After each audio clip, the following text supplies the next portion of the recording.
where do you sit on using ChatGPT in your business? I use ChatGPT all freaking day. I don't care if it ends up taking my job. Like, so what? That's the way the world works. It's only as good as you are. So like, if you're lazy with your prompts, sorry if that was rude to say, you have to, massage it a little bit and work with it. We document and share best practices around owning, operating, and managing world-class wedding venues.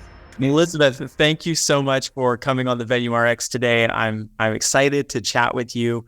And so thank you so much for being here today. Thanks for having me. Well, like we just discussed, I'm excited to hear your backstory. You are your website first. I got to give you a shout out.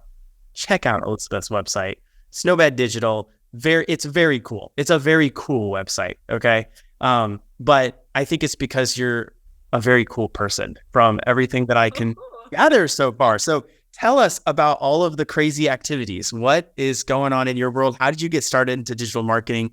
Tell us all the things. Well, I've always kind of been in marketing. I started working at a car wash when I was 16, and that was kind of my first intro to marketing, and I did door-to-door sales. So I decided to go to college for marketing in San Antonio, kind of started a career working in corporate America, if you will. And I'd been living in Texas my whole life. And then I got to a point in my early 20s when I just decided that I did not want to do this anymore. So I packed up my car and I moved to Colorado, and I lived out of my car for some time, and I started my online business. And I got into the wedding industry initially by kind of being that person that was like the outsourcer. So people would come to me and I would build their website, under someone else's name, or do the SEO under someone else's name, social media, like everything, video editing, graphic design, branding, kind of all these different things. And I decided probably 5 or 6 years ago that I didn't want to be the outsourcer anymore. I wanted to be the person that you come to. Not only is it more affordable, but it's just a little bit easier for me to communicate with venue owners. And I work with other people in the industry too, photographers and planners and caterers. But it was easier to kind of do that straight on. So as far as like the crazy stuff that you're asking about, when I moved to Colorado, I lived out of my car, and eventually I bought a condo here at a ski resort, and I taught myself how to snowboard. And I loved it so much that I decided to kind of teach myself how to backcountry ski. I wanted to learn how to skydive. So I got my A license in skydiving and have not many jumps. I only have like 85 jumps under my belt as a licensed skydiver, hoping that I can combine the two. So base skiing, which is where you jump, like base jumping, and you have your skis on. I don't know how to ski though. I'm a snowboarder, so I have to learn how to ski first. I got to put those two things together. And I'm moving to Jackson Hole in a month from here in Colorado because the mountains there are a little bit gnarlier and a little bit more fun to ski. I like snowmobiling, and I love baking. That is 85 more jumps than I have done, and that is totally awesome. Totally awesome. So I like where there's a clear thrill-seeking element here. I mean, is this something that you've just always been kind of an on the edge, living life on the edge type of person? Are you, tell me, like, where did this come from? Is this something you accidentally got into and you loved the rush and the thrill? This was an accident. I mean, initially it started with, I lived in Texas, and I'd work at my job and I'd have the weekend off. So then I would like book a ticket to go to the Grand Canyon or book a ticket to go hike Rocky Mountain National Park. And I got myself into like very sketchy situations, like off piste, off trail. There's like, mountain lion tracks and stuff. And I think I just wanted to do something a little bit more exciting with my life. I'm actually terrified of heights, by the way. And I get like, I think it's called vertigo. Like I get, kind of wavy. A lot of people think that like if you're a skydiver that you can't, I'm scared of heights, I could never do it. I would say you definitely can do it, because you want to know something? When you're in the air, there's not a whole lot of stuff you can hit. You can hit a plane, or you're going to go through a cloud. Like you can flip and do all this other stuff, and you're not going to, you could hit the grounds, but you're pretty much guaranteed to not do that. So I kind of stumbled upon it. I was kind of like a scaredy cat growing up. I was never really into adrenaline sports. I think I just kind of found it later in life, and I just kind of wanted to relive a childhood and have fun and make the most out of life while I can, before it burns to a crisp. Enjoy the snow before it's all gone. That's so cool. I don't think I've had anyone else on the show that and now I'm curious. Now I'm like, I have to ask everyone, are they into any sort of adrenaline sports? But that is amazing. Okay, so this is of course totally off topic with what you do with marketing. Sorry.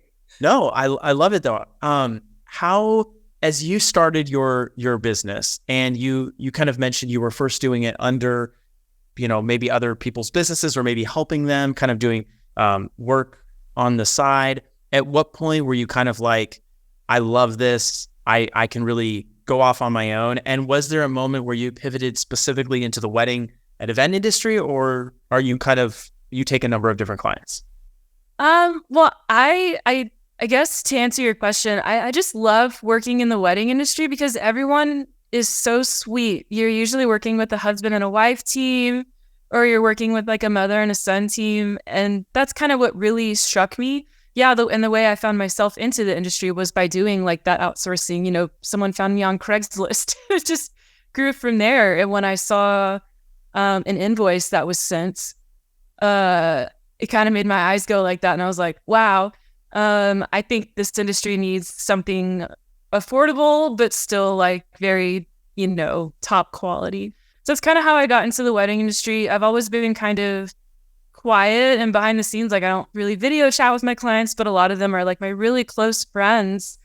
I went to Wedding MBA last year, and obviously I met a lot of people there, and I've kind of grown out of my shell a little bit since then to be more open to like talking on podcasts and stuff and doing speaking presentations. And here you are. Mentioned that to me, and I was like, yes. See her in here first. No, that's so cool. Well, congrats and props for I would have never guessed, especially given that we kind of started with skydiving and adrenaline sports. And then, we talked about that. Do you have plans to do more speaking? And is that kind of a direction, something that you want to tackle?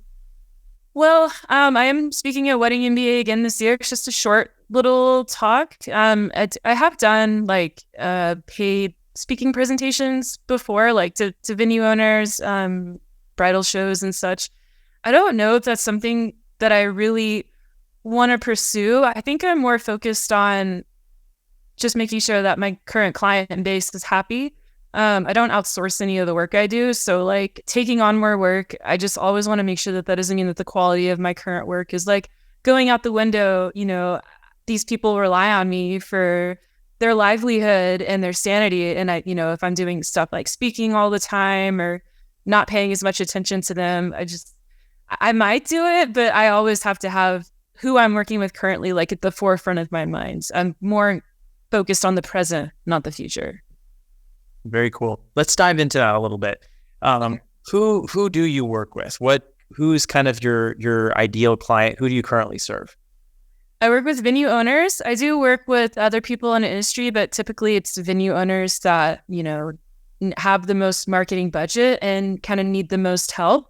I only work with one venue per geographic region. So I do have a lot of venue owners that reach out to me and ask if they can work with me. And I have to politely decline because it's just really awkward. Like if you're working with someone, in, wine country or something, you have someone else reach out and then they're both competing for the top of Google. And like, I just want to have that one person that I'm loyal to. So I guess that's probably a little bit of a different approach. I'm kind of more of a quality over quantity. So I would say mostly venue owners. I've everything from all-inclusive to venue only to the lodging and all sorts of different types of venues that have different aspirations. They want to sell the venue, or they want to, expand, or they want to become all-inclusive. And it's just, I love working with that. It keeps everything really versatile and fun for me and creates a sense of loyalty. Yeah. I'm curious about how you think about kind of the geographic space. So for you, because as I think about venues, I think, certainly there's a segment of the market that is local, but then there's a segment of the market for a lot of venues that is a destination. You have people who are coming from out of town. So how do you draw those lines as far as, close in proximity? If I came to you as a venue owner, how far away do I have to be from the next venue that you work with to have you come and be, someone who I work with? I mean, I could say like, oh, it's a 3-hour radius, but I think it's more important to like have that conversation with the venue owner and what they're comfortable with. Like I had, 2 competitors reach out to me recently and I immediately reached out to the venue that I'm working with kind of in that area. And I said, hey, how do you feel about this? And they said, absolutely not. And I said, okay, cool. That's fine. No worries. So I don't think it's necessarily like my job to define that. Like I can be successful. There's plenty of venues all over the world. I don't need to have like 5 venues in, Dallas, Texas, for instance. So for me, it's just really important to let the client define what they're comfortable with, and just setting those expectations is more important. Very cool. Tell me a little bit about maybe some common mistakes that you see if you're taking a client on, some common mistakes that you see venue owners make before you get involved with them, and kind of maybe your go-to fixes just immediately. Oh my gosh, there's so many to list. I'll talk about some of the more technical ones. Not having control over your domain name. I recently had a situation where someone that reached out to me after MBA reached out to me again. We were going to build a website back then. It got lost in translation. They reached back out to me and they were like, my website's down, and it's been down for weeks. And I was like, I'll get it back up for you. Send me the domain name. Oh, well, I don't have access to that. What? Like, you're the business owner. You need to have access to your domain name, your hosting, your website. You need to have access to all that. Like, if you're working with someone that's being kind of shady, this happens all the time. And that's why I bring it up. And that's actually like why I got into web hosting specifically for wedding venues, is because, we're talking about a group of people that are just like amazing and creative. Not everyone's necessarily tech savvy, and they don't know like, where's my domain or what's my hosting? So I think that's one of the biggest mistakes I see, because let's just say you're working with someone and they die. Let's say my parachute doesn't open and I own your domain name and you have no access to it. Your website's down. How do you get access back to that? Your venue website is down for weeks. You're losing thousands of dollars. So those are like some of the most common mistakes that I see being made. And then I guess the other thing is people just kind of throwing money at the wall and seeing whatever sticks. Like, oh, I'm going to do, I'm going to pay this company to do this, this company to do that. And like not really having a clear idea of like what's converting on their website and how people are converting on their website and what stages they're going through to convert and what content is resonating with them. So like, I guess the biggest thing is like, if you're working with a marketing company or a hosting company or the company that's taking care of your domain or whatever, or your email, make sure you have access to all those things. If you don't have access to your website, your Google Search Console, your analytics, the hosting and the domain, like I mentioned earlier, like what happens when that person like decides to burn a bridge with you or sever ties, or you hire a new marketing company? Like I'm sorry if I'm getting a little too heated about this, but I'm like very passionate about people. Like if that's your business, you need to have ownership of all of these things. And a lot of times I come into a situation and like venue owners don't, and they don't know that. And it's not up to them to know that. It's up to the marketing companies and these other companies to like be forward about that, give them the access to that. So that would be probably the biggest thing right there, because if your website goes down and it's down for weeks, you're out tens of thousands of dollars. Elizabeth, that's really powerful. And I share your passion on that, because I've seen people, I think it's not always someone who has ill intent, but there are certainly competitors and different people who, they'll go out and they'll buy even associated domains with your website. And then it's like, as you're going and you're thinking about expanding your business, or you're thinking about kind of opening a new, landing page or whatever, and now you realize that someone else owns that domain, that can be very crippling from a marketing standpoint. I've seen so many things throughout. I've seen competitors buy the domain when the other one goes illegally operating venues and it's redirecting. I've seen it all. I've seen web hosts take the website hostage, delete the emails. I'm dealing with this stuff today, actually. This is stuff, and that's why I got into web hosting, is I got sick of, people that claim to be like, techie or something, like straight up lie. And I don't mean to paint this like in a super negative light. I'm just speaking from like my own personal experience of like why I even got into like hosting and domain and email and all that stuff. It's just like people flat out lying or saying, oh, like you can't access this, or this doesn't exist, or this is happening for this reason. And now I can go in and tell my client, like, no, that's a lie. Ask for this, Yeah. Let's get you back on track. So let's drill in here a little bit, because I think this is a really important piece of information. When it comes to domains and when it comes to a venue owning your own domain, what are some best practices and things that you can recommend a venue does if they don't currently own their domain and they're listening to this right now going, let me go. Like, I got to figure out where this is. What should they do? What are a couple steps? You mean like their brand name domain, like it's already been purchased or they haven't bought it yet and it's available? Maybe they have a relationship with a marketing company or an individual who's built a website. They're not the most tech savvy, and it's kind of out of sight, out of mind. It's funny. I do this all the time. My client will go, oh, Elizabeth, I don't know what to, and I'll say, just calm down. I'm going to type you an email, copy and paste it, or make it in your own words. And so the best thing to do if you don't have like access to your domain is, first of all, go to like the ICANN lookup and see like where your domain is. Is it on GoDaddy? Is it on Namecheap? Is it on some like arbitrary, like old school? Find that out, send an email and say, hi, I'd like access to my domain. Create an account on, a lot of people use GoDaddy. I'm not going to say here nor there whether you should use, like, I use Namecheap personally. Go to GoDaddy, go to Namecheap, whatever you're more comfortable with. Make an account if you don't already have one, and ask them to transfer that domain to you. If they start giving you pushback, that's when you know that there's problems. I helped the venue that I just helped get out of the situation, that first they held them hostage and said, you have to pay me to get the website back up. They never got the website back up, and they said they had to pay for the domain name. I just went on ChatGPT and asked it to write me a letter from a lawyer. And I copied and pasted it to them. So like they're texting me all day. I'm texting them. I'm like, did you get your domain back? I went and bought them another domain, took the website live on that, and just had them change like their wedding wire knot Facebook profile where all their ads were directing to that. And then when they got their domains back after they sent that, letter, then I pointed those domains to the website that I took live in like less than 2 hours. So make an account on GoDaddy or Namecheap, send them an email and say, hi, I would like, access to my That's all you have to do. And if they start giving you pushback, that take it a step further.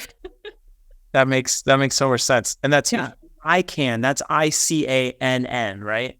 I don't know the exact website, but you can Google it. It's like look.icann.org, and you can just see all the information about like the domain, unless they paid for privacy. But then you should still be able to go to, I use this website all the time, builtwith.com.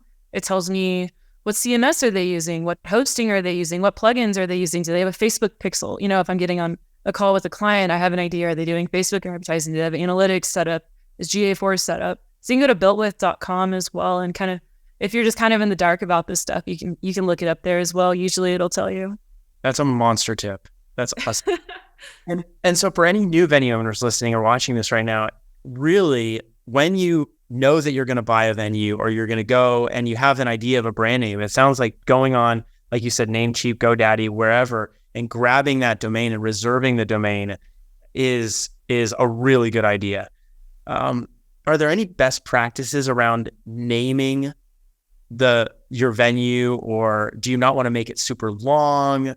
A lot of people maybe put weddings or put the word venue in their domain. Is that something that's good?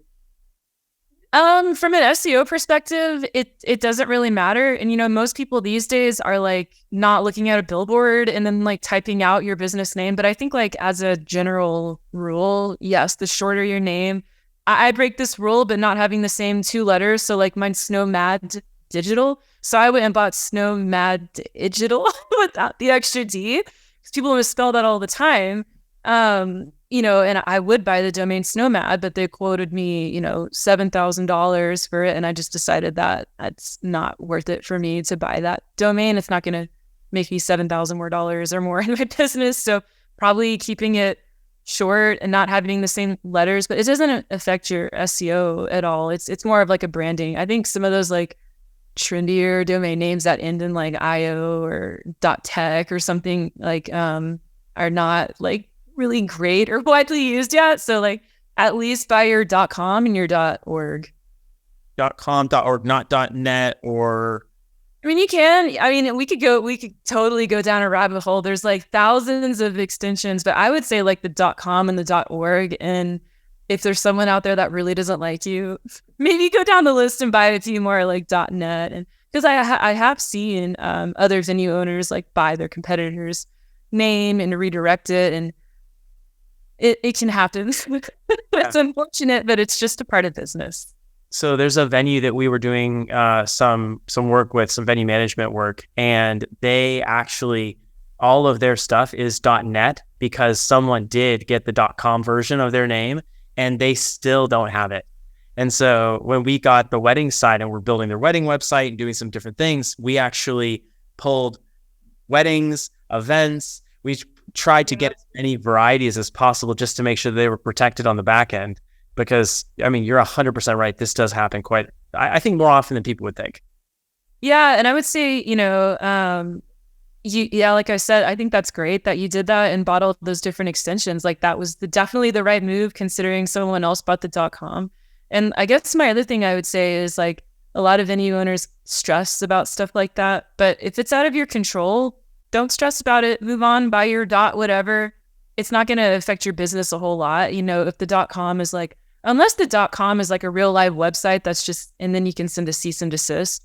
If it's just like parked and they're trying to sell it to you for some absurd amount and it doesn't make sense, I would just say, don't worry about it. Kind of like getting a bad review. Don't worry about it. Don't sweat it. I like that advice. It's going to happen.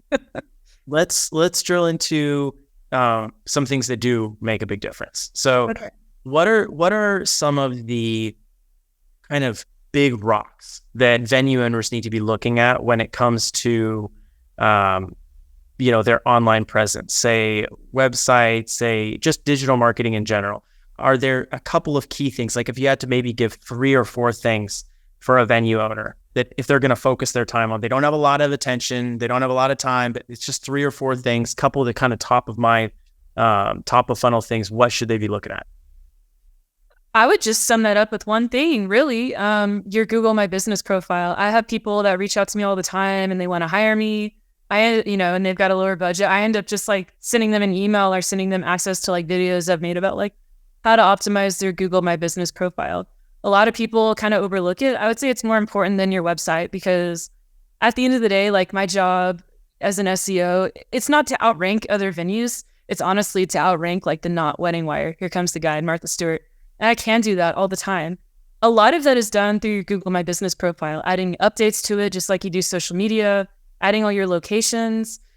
Like if you're woman-led or LGBTQIA plus friendly, like add all that stuff to your profile, always add photos. And probably the biggest takeaway is those, like if you upload 100 photos to your Google Business profile, upload those same 100 photos to your website with the same metadata. And then make sure that you have that Google Maps embedded on your website so that Google can like correlate those 2 profiles. There's so much I could say about like web design and what you need to do on your website. But the truth is like I have websites that have taken me like 5 to 6 hours to build, and they have 130 weddings booked for the year or 100. And I have weddings that, they wanted me to build like all the bells and whistles, and because they don't have their marketing practices in place in-house, it doesn't matter. So I think kind of I could go down like the website rabbit hole, but I think, anyone will tell you the biggest thing is like have really nice photos. Like that's it. If you want to build it in like Squarespace or whatever, or do it yourself, it's going to be fine. That being said, Squarespace is like a lot slower than certain other platforms. So if you're going to like really invest in your business, it's going to make more sense. It really depends on like your competitors too, right? Like if you only have 1 or 2 other mom and pop venues, you don't need to have a $10,000 website. Like, you just need to make sure that you're differentiated enough. So much of that like boils down to the individual. It's hard for me to kind of give like something more finite other than like the Google My Business advice. Like if you could focus your time on anything, post an update every single day. Post, hi, I'm at the venue and I'm working on the garden today, or, oh, look, it's spring and it's blooming. Like post an update. People are going to see that when they scroll. And if you have all of your locations you're going to show up because the maps listings on your phone show up before the Knot and Wedding Wire and everyone else. So you're right at the top.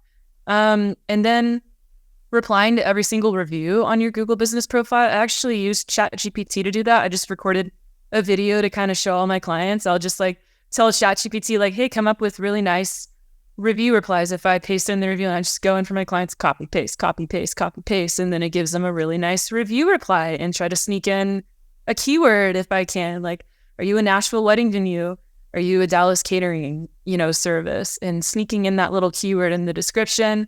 Another trick I teach my clients is to do, and tell me if I'm rambling too much, by the way. I love this. Okay, another thing I do is I tell my clients to do a Q and an A section. So just like your website FAQs. And I have a lot of people that are like, well, I don't know what FAQs to add.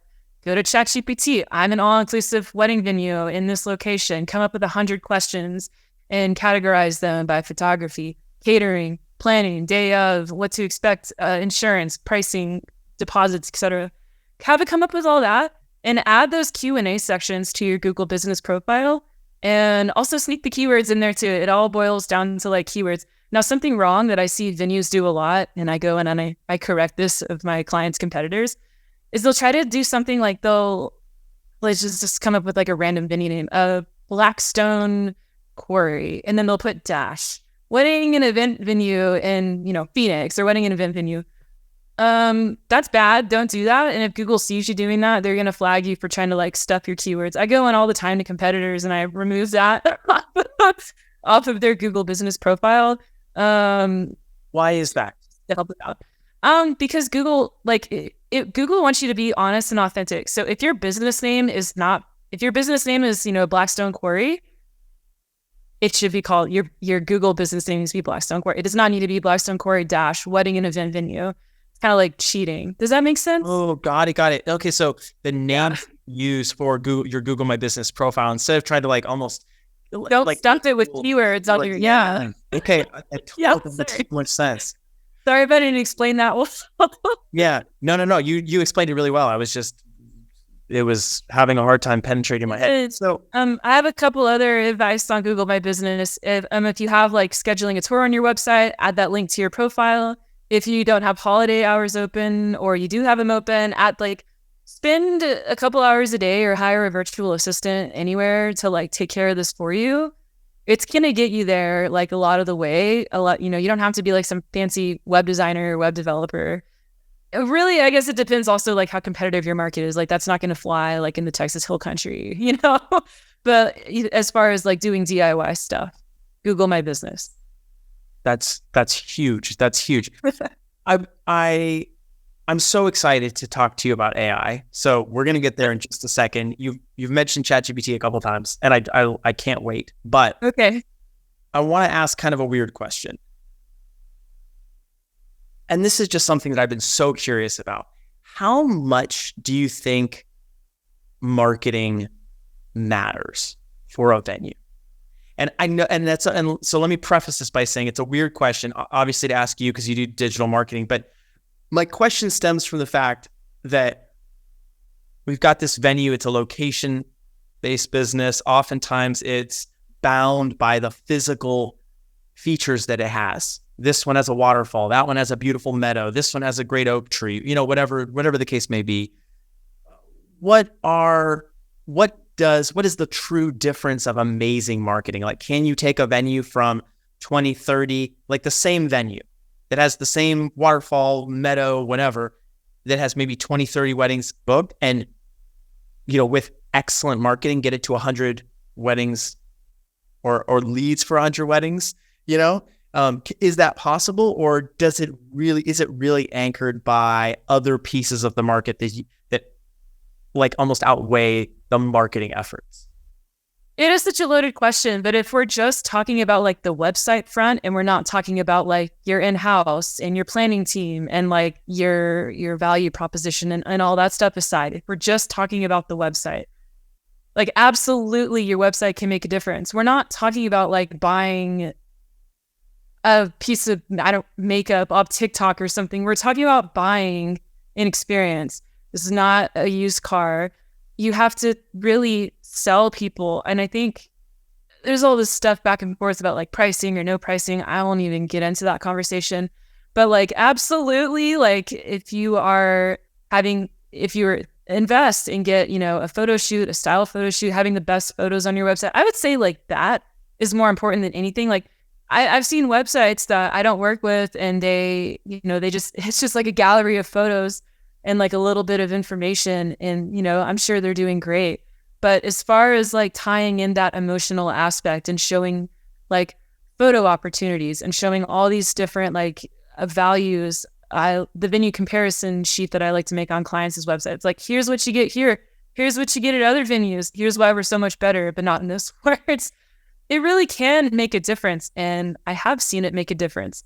That being said, I'm not going to tell every single person that they need to go and have this, like I said, like this crazy expensive website to be a successful business. I do build websites for a living, but I can't honestly say that, a $10,000 website is going to sell any better than like a $2,000 website. And that's kind of like pretty much what I price my websites. That was like $2,000-$3,000.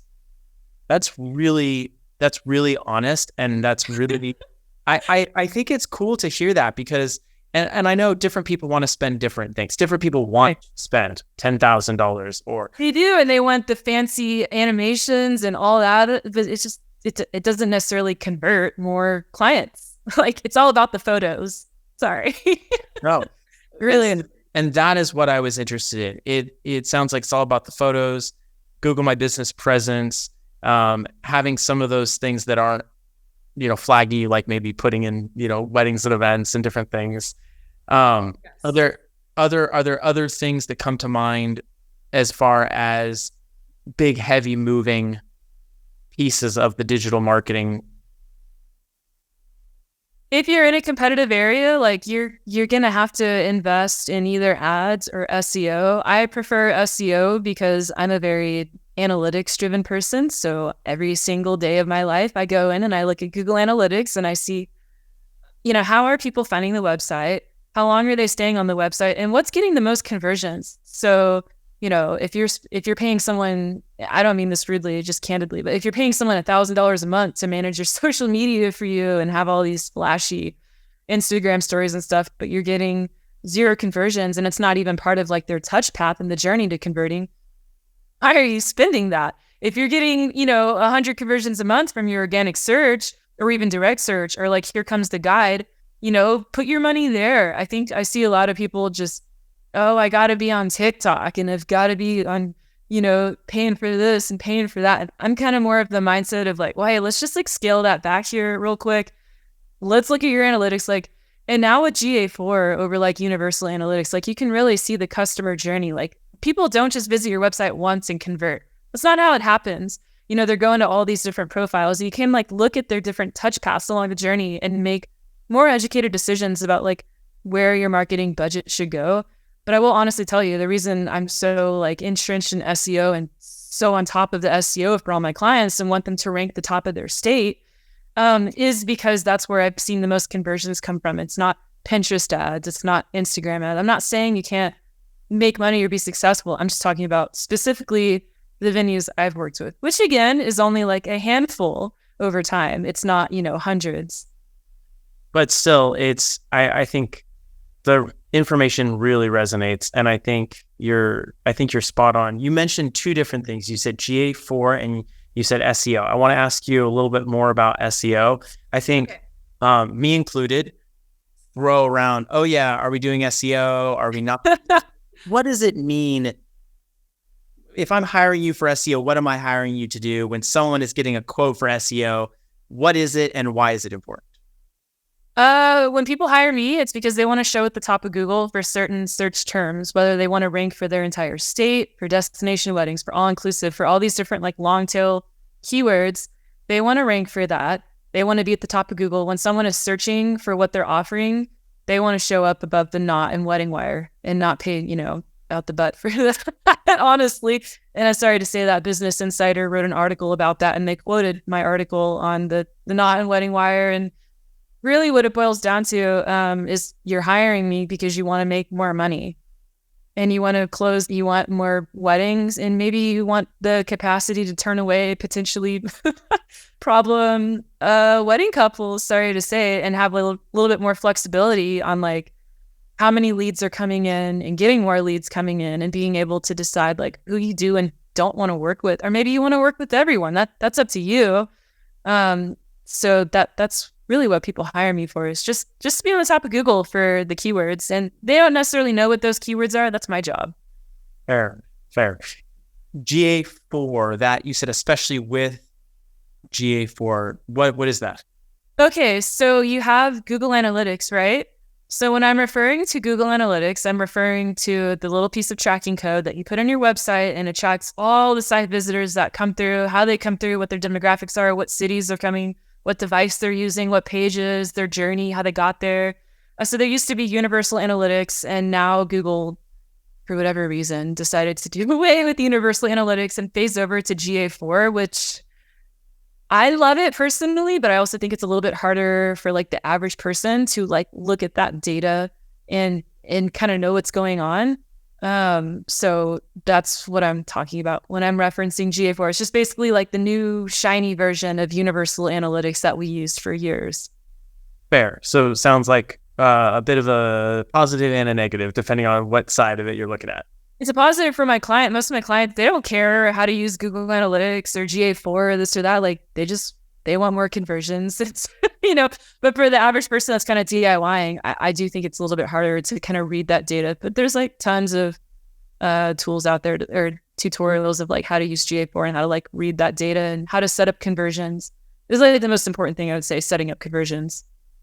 Before we hop into talking about AI and ChatGPT and plugins and all the different things, I'm curious, in your opinion and the experiences you've had with your clients so far, is there an ideal time to hire you in someone's journey? If they are brand new, they're listening to this podcast and they just decided today they're going to open a venue, and they're going to build it over the next year.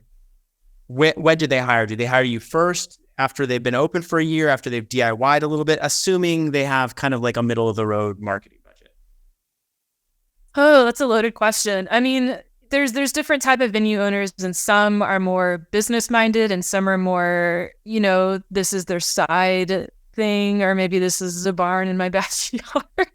So I guess for like that, I do kind of like strike that mid budget client, because my services are like $1,000, $1,500 a month, like everything, and you're at the top of Google.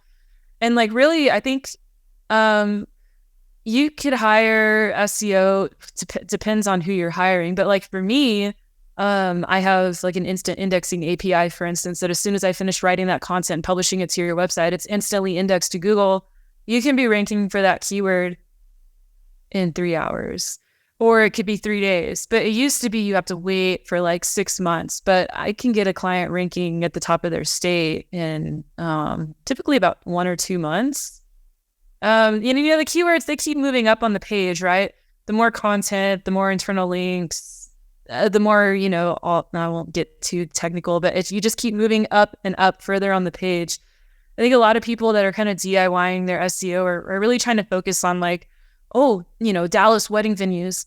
And, the keyword difficulty of that is going to be, 50 or higher, because you've got 500 other venues competing for that. What people really overlook, and this is what I kind of use Ahrefs and supplement a little bit with like SpyFu for, is like looking at those keyword difficulties that are like under, 18. I can rank a client that's like 30 and up, no problem. But if I want to get them, even if it says there's only like a search volume of like 40 or 20, if you're number one for that, and people are converting based on that and they like your website, that's making you a lot more money than being on page 2 for Dallas wedding venue, if that makes any sense. So I guess to kind of sum up your question, it really is the sooner the better.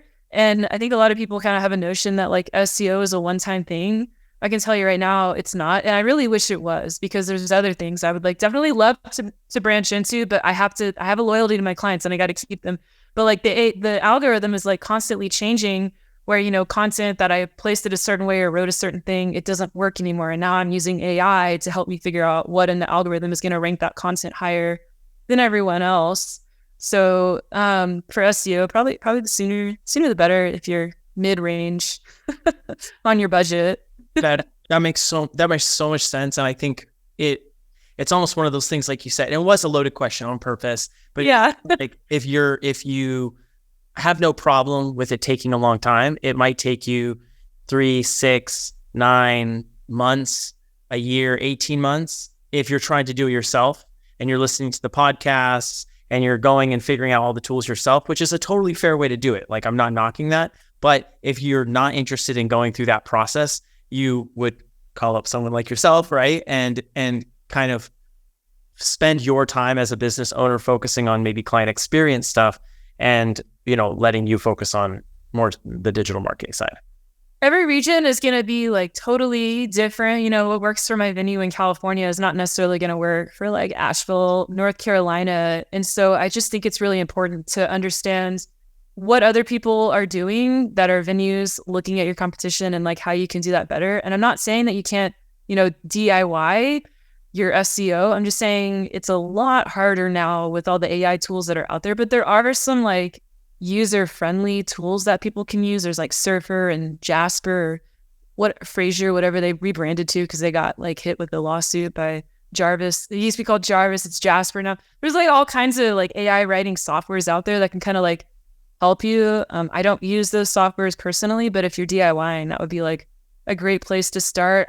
That's what I did my wedding MBA presentation on last year. It was like how to research your keywords, how to pick the ones you're actually going to rank for. Because if you're DIYing, you're probably not going to outrank that venue that's paying $5,000 a month for SEO and Google Ads and stuff. And just deciding, do I want to invest in SEO? Do I want to invest in ads? Do I want to do both? What's my budget? Looking at the analytics and deciding which one's converting better. I've always seen that organic converts better than ads. That's just what I've seen with my clients. I'm not saying that's like universal. I'm not telling anyone to go one or the other. That's just what I've seen. So, but yeah, you could use Surfer, Jasper, or Frasier to kind of help you with your writing, or ChatGPT. I think there's a plugin that I use that like gives you all these cool SEO prompts. It can be really generic if you don't know how to use it.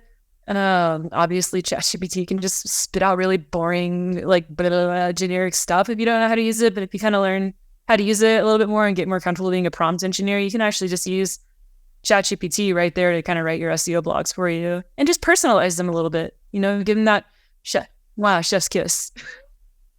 I'm saving the best for last. I really am excited to talk about AI. We're going to do it in 1 second. I wanted to just squeeze in one last question about the digital marketing stuff that we've been talking about.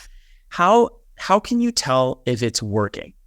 Aside from like you're getting bookings, but like let's say someone hires you or they hire anyone to focus on SEO, digital marketing. They're paying them $2,000, $3,000 a month, whatever it is. And how can they tell that the actions that are being taken, those keywords that have lower search volumes, but they are ranking for them. So now they're getting, how do we know that we're actually getting conversions off of those keywords and not the TikTok distraction that we just went on because we heard someone how you have to be on it? It's a good question, and I hope I answered this right and that I understood it correctly.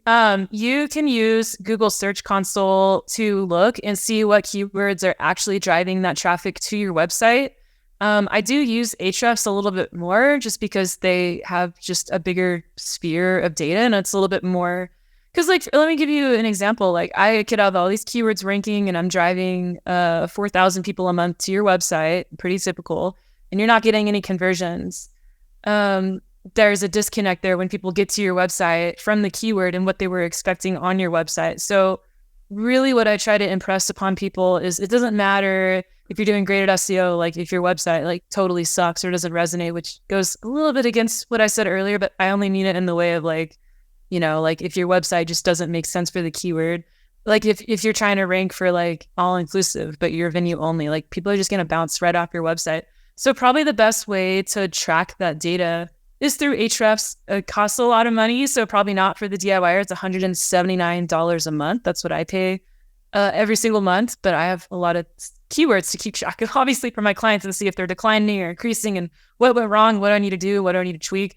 So just go to Google Search Console, connect that property to your analytics, Make sure it's connected to your domain. I think they've like streamlined it now. You used to have to add like TXT records to your DNS and do all this like hoopla, reach out to your hosting. Now I think you just like, it's like one click and it's like, boop, you're verified. And if you connect those two profiles, then you can kind of track how people are getting to your website, and have a better understanding of like what keywords are ranking. I will say though, just to be honest with you, most of my clients, they don't really like care exactly what keyword got them there, as long as they have the number of weddings that they have booked. But I guess retrospectively, like if you are wanting to be a little bit more like detailed about that and you're doing it on your own, that's the best way to go about it. Just Google Search Console. It's totally free. SpyFu is inexpensive. It's not, I've seen it's not quite as accurate as Ahrefs, but it's also not $179 a month. So there's that bonus. It sounds like it depends on the scale. Like if you have a really large venue and you have a marketing team in-house and you're just wanting to make sure that they're doing the right job, you're listening to this, make sure you're using, a tool that kind of meets the needs. Yeah, I guess that's I can answer that a little bit better probably. So if you want to make sure they're doing their job right, take a look at your website traffic. If they built your website for you, take a look at, are people spending a long time on your website? Are they spending 12 seconds on your website and leaving, Could you give us context? So you said 4,000, is that monthly viewers? Are you talking about like my clients? They range anywhere, from like 4 to 38,000 site visitors a month. Okay. Yeah. And I think this would be helpful because for someone who's fairly inexperienced at this, like 1,000 could sound like a lot, right? So well, it is a lot. That's totally like, give yourself a pat on the back if you get 1,000 people. I don't even get 1,000 probably to my site every month. It's like the cobbler with shoes or whatever. I haven't touched my website in a long time. Well, it is cool. And there's a lot of pictures of snow, which yes. I think is awesome. So 4 to 40,000, great. What about the time? You said the time, if they're spending 12 seconds and bouncing off, what's like a respectable time to be spending on the site? I think people should spend at least a minute. If people are spending a minute on your website in this day and age, I think that's great. Anything that's above that. And obviously the more content, I have different clients that, some people work with Hitched and they want people to fill out the lead form as soon as possible. And I have some clients that want to put the pricing and like qualify everyone with the FAQs and the packages and everything. And here's the down payment, like down to insurance and everything. So it also depends on that. So like I have, and Hitched is amazing, by the way. And I have clients that use that. And people on that website, maybe they're only spending 30 seconds because the whole point of that website is to funnel people, right? To do the click funnel, to go high level or, whatever all that stuff is. It's just get them there, fill it out and put them in the drip. And other people just want to use the website to kind of filter out, the tire kickers and the DIY wedding couple with $2,000 all inclusive. Oh, totally fair. That's so funny you mentioned Hitched. I was literally just on the phone with Jarek, like not 2 hours ago. And love him. Yeah, he's awesome. I get his Facebook ads like served to me all the time, and I love his spicy comments. They're so great. Yeah. Yeah, I see the ads come by, I just like them because I'm like, double tap. Yes, I hit the love, but I don't really use like Facebook, but it's like, I have like 20 Facebook friends, so it's like Hitched, and then Kristen Binford. Awesome. Like my whole feed. Yeah, really.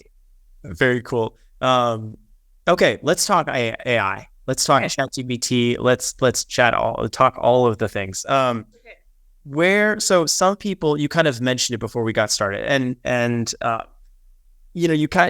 I think some people have this feeling like, oh, AI might take my job. I do copywriting, ChatGPT, like now everyone can just create their own content. You also mentioned how it can be pretty general and kind of spit out some pretty generic stuff. Where do you sit on using ChatGPT in your business, and how should venues be using it? I use ChatGPT all freaking day. Like honestly, I use ChatGPT all day. I don't care if it ends up taking my job. Like, so what? That's the way the world works. Like I said, I'll go be a ski guide. I'll go be a firefighter. I'll do something not tech. I've enjoyed doing this computer work for a long time. How should venue owners be using it? I actually sometimes I'll record like impromptu like Loom videos and send them to my clients and be like, hey guys, here's how you can make social media captions, or here's how you can write copy, or here's how you can address that client that wants the Saturday, but you only have the Friday, Sunday, and like sell them on that. You should absolutely be using all of that. Like, it's only as good as you are. So like, if you're lazy with your prompts, sorry if that was rude to say, if you're lazy with it and you just say, give it, okay, I'll give you an example. I'm building a website today for a photo bus, VW, like a 1974 VW photo bus company. And I told ChatGPT, like, by the way, I've used ChatGPT to write website content. Like, a lot of times they're like, oh, we want to hire you for the website. And I'm like, okay, can you provide the copy? Never happens. I'm like, you know what? I used to charge for this. Now I can get it done.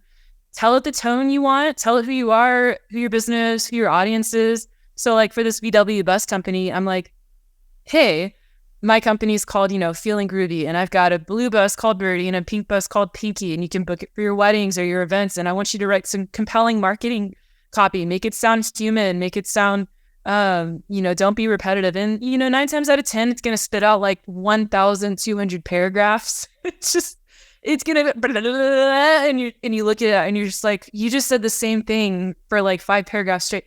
So just go back and be like, hey, thanks. Can you please shorten that to 1 to 2 paragraphs without losing any of the context?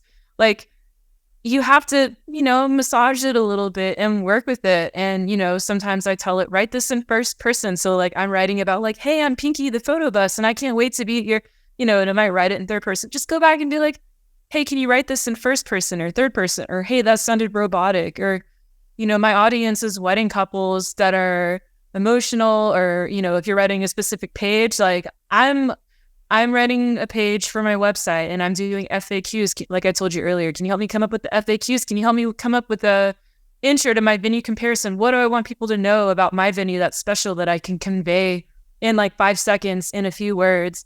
Ask it to be concise. You can ask it to write headings. I use it to write taglines. I just wrote a website or a client I'm working with, Barn on New River in North Carolina. Like, I used it to make all these cute little quirky headlines about like mountain magic and, stuff that I used to have to like sit there and think about for like hours. Cause like I am creative, but sometimes you just need a little help. So like, I see it as an amazing tool. I honestly don't like really care if it takes my job, because that's just the nature of the game. I will say though, that even with AI and all these tools I have to like work with my clients, I'm able to get a lot more done for them. I'm not taking the lazy route and just like spitting out AI generated content and like slapping it on a website. I'm using it to like create outlines and help me like search the internet and come up with like statistics and key facts and stuff, and like writing on top of that and making sure that like my voice and my tone are being conveyed, and it's not as an AI or as an AI model. I don't have opinions on anything. Like, yeah, I use it. Yeah, it sounds like you're using it. It's funny. It's, to me, I'm gonna say something that might be a little controversial, but I feel like if you're going to complain about it, the problem, that might be a different problem. That might be more of a personal problem. And the reason is because it is spitting out, even if it spits out 100 paragraphs and it's not right, it just did it in seconds. Exactly. Like, I don't know about you. I can't, sometimes, like you said, there is a little bit of a creative block, and you want to be creative, but you have to be creative on command for your clients. So now all of a sudden it's like, as someone who is creative, you need something to get the juices flowing and kind of get things warmed up for yourself. If you're a copywriter, if you're in digital marketing, but if you're a venue owner, if you are a business owner, small business owner at all, even an amazing writer is going to take time to generate, time that ChatGPT will not take. And even if it's crap, you can go back and be like, redo that. And in 5 seconds, it will redo that differently. It's crap. It's because your prompt was crap. And like, honestly, I had a client a while ago. She's like, wow, do you use AI for the work you do for us? And I was like, I've been using AI forever. Okay. Like, this is not some new thing. And Google doesn't care if your content is helped by AI. They just care that it's useful, helpful, that you're honest, transparent, and that people are liking what they're reading. And if they're spending time on your page and scrolling through it, that's an indicator to them. They don't care if you're using ChatGPT or Bard or any of these other models that are going to like come out. I'm part of this newsletter. I'll have to send it to you. And they send me like all the latest news about AI and all the coolest new tools. I think it's called Superhuman. I'll have to share it with you. And I kind of like to read through that. And that's where I found like a few of the tools that I'm using to streamline my work. But the way I see it is like, I go on Reddit, on the ChatGPT subreddit, and people are like, in the SEO subreddit, they're like, are you doing more or less work for your clients? And, my answer to that is I'm outputting way more work for my clients now. And like, I can't get everything done in a month for them, but this is helping me streamline a lot of stuff that like, if I'm having to write about their venue and redescribe it in the 30th way on the 30th blog, I'll put that to ChatGPT and be like, can you rewrite this for plagiarism? Boom, it's done. And then I can say what I need to say. It's all factual. I'm not saying ChatGPT is factual. Please don't quote me on that. But anything that you put into it, it'll regurgitate that in different words so that your website is not having, canonical or like duplicate content. So I love it. I think it's great.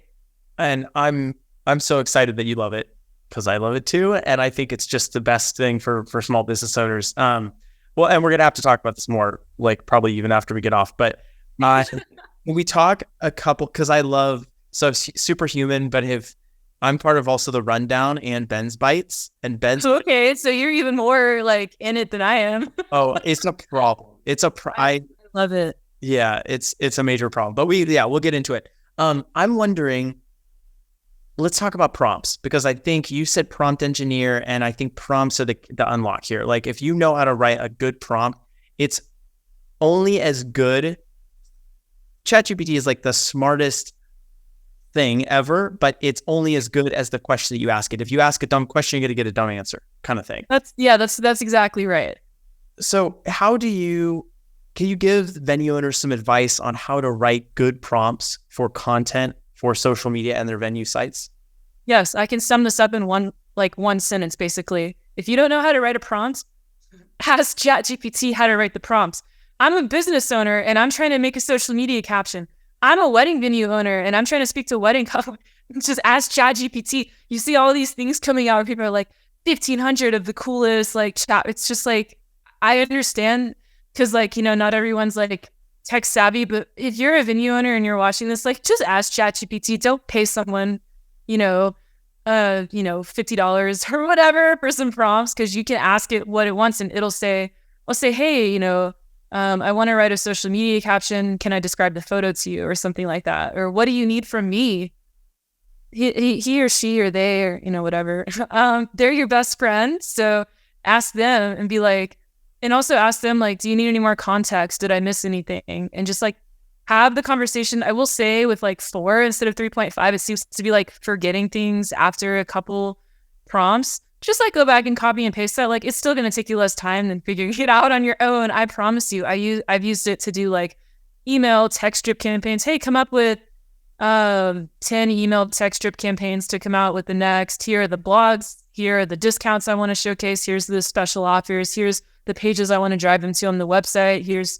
Make it compelling. It'll put all that out for you and you can just run with it. So ask ChatGPT. Don't ask people like us, or you can, but I'm just going to tell you to ask ChatGPT because I want you to take good care of your time and livelihood and not get I don't want to say scams, but just duped for not knowing, And that's beautiful advice. It's so true. Can I share a hack that I've been using that has been? Yes, please do. Okay. So I can't even take credit for this. I saw it somewhere on, it was an article that I read about different creative ways that people are using ChatGPT, and what it said to do. So I'm just passing along this information. It said, ask ChatGPT to ask you the 20 questions that it needs to know the answers to be able to write compelling copy for Instagram quotes and blah, blah, blah, blah, blah. Ask me the questions that you need to know to write the best content for me. And so I love that. It did 20 questions quickly.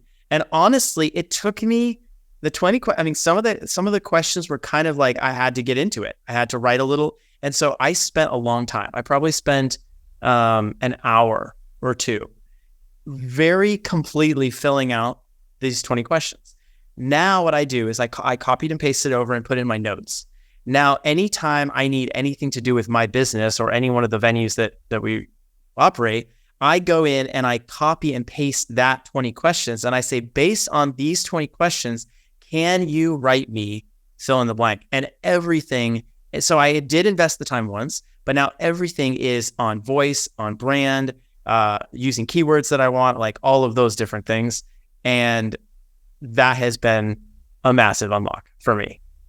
That is so cool. You were a genius. Even if you didn't find it, you're at least smart enough to like have found it from someone else and implement it on your own. And I think that's so cool. And yeah, that exactly ties into what I said. If you tell it or ask it what you need, and you're even like way more detailed about that. That was a way better answer. But I honestly can't even take credit for it at all. But like I just thought about that, and to your point, you ask it, what do you need to give me the best content? And it will tell you the questions that it needs to answer. Yeah. And like sometimes I get frustrated and I think about like typing into something. I'm just like, are you really going to argue with Elizabeth?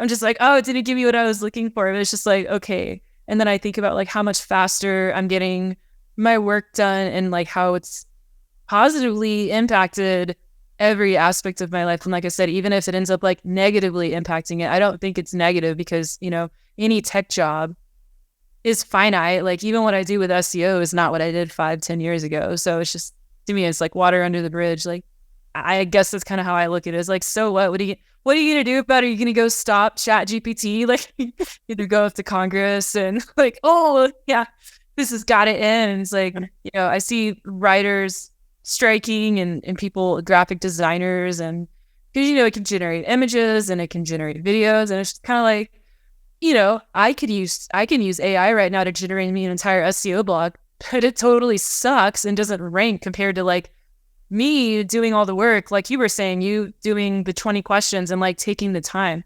It still takes me like 5 to 8 hours to write like a really nice SEO blog, and you can spit one out on AI in like, 10 minutes or something. Doesn't mean it's going to like necessarily rank. So it's a tool, maybe the AI overlords will, maybe it'll be telling me what to do soon, but for now, loving it. Yeah. I think the one downside I think that I've seen, and of course I'm going to get probably debated on this, but I feel like there is the possibility that it enables massive laziness. Right? Because you could say, oh, great. Now, already has. Yeah. Like, I don't you come up with a creative let me just type something in, pull the 30 captions down, input them into Planoly. The problem with that is it sounds crappy. And it's because you didn't take the time and effort and energy. So instead of going and just copying and pasting and not using any creativity, to your point, use it, put in your own creativity. So true. Exactly. Yeah, that's perfectly said. I mean, yeah, like I said, you can be lazy with it. I've seen so many boring AI generated blogs recently, and people are like, "Are you worried it's gonna like?" No, like I'm taking the time, my table of contents, I'm adding videos, I'm adding personal takes, my own personal photos. Like, I'm not worried about something you can spit out right now in 30 minutes on, ChatGPT or any of these other like millions of plugins and softwares. And I also don't I kind of understand the fear a little bit, but like, we've been using AI for a long time. Like, do you use Grammarly? That's AI. We're using, all these other tools. They're all AI. I think it's just, I guess, trendy is the way to call it right now because of GPT. So AI has been around. It's not going anywhere. So use it while you can until, we burn to a crisp or whatever, or nuke each other. Fair. Or whatever happens. I've always got a job at firefighting, so I don't care. There you go. Or wildland firefighting. I'm there. I was going to say you're perfectly positioned, and either in Wyoming or Colorado, you're good to go. Yep. Elizabeth, thank you. This has been a lot of fun. We've covered a lot of topics, but this has just been a blast. Like getting to know you more and learning about your business and just the advice that you've given for folks on digital marketing. Thanks for your time. And if folks want to connect with you, they want to hire you, they want to ask you questions, how do they get a hold of you? You can go to my website. You can look at my prices. If that works for you, great. If not, I have like a Snowmad Academy that I kind of made for DIYers, mostly photographers. I've seen it's like the sweet spot that has like how to run Google Ads Express, how to run Google Ads Experts, a little bit about chat prompts. Cause like I said, like you can just tell ChatGPT, ask it questions, but a lot of people, don't know that unless you teach it to them. Email, text drip campaigns that I've set up for clients, best SEO practices, best web design practices. I kind of have it all like in this little Google Drive called my secret sauce. And I give access to all that. I'm not really good at like selling or pitching stuff, but there's that, or you can just like flat out hire me for web designer, SEO, or anything else that you need help with. I've set up like Zapiers for clients. I've set up like live chat and AI live chat options for clients. The list goes on. So that's how you get a hold of me. Go to my website and fill out my contact form. That's it. Or reach out to me on Instagram. It's not a business Instagram. I'm sorry. It's like a personal Instagram. It's not like, reviews and like business tips. It's like skydiving and stuff. Hey, awesome. Come for the skydiving pictures and leave with amazing marketing. Yep. What is that? If they're going to connect for any of our audio listeners, what's your Instagram handle? It's Snowmad Digital. So Snowmad, a lot of people mix that up. It's like snow and then mad, but it's actually just means nomad in the snow. So Snowmad Digital. Snowmad Digital, double D. Yeah, double D. Amazing. Okay. Elizabeth, I appreciate you, and we will talk soon. Thank you so much for having me. This was a lot of fun, and hopefully we can talk a little bit more about some of the AI plugins and stuff that we're both using and share with each other. You know it.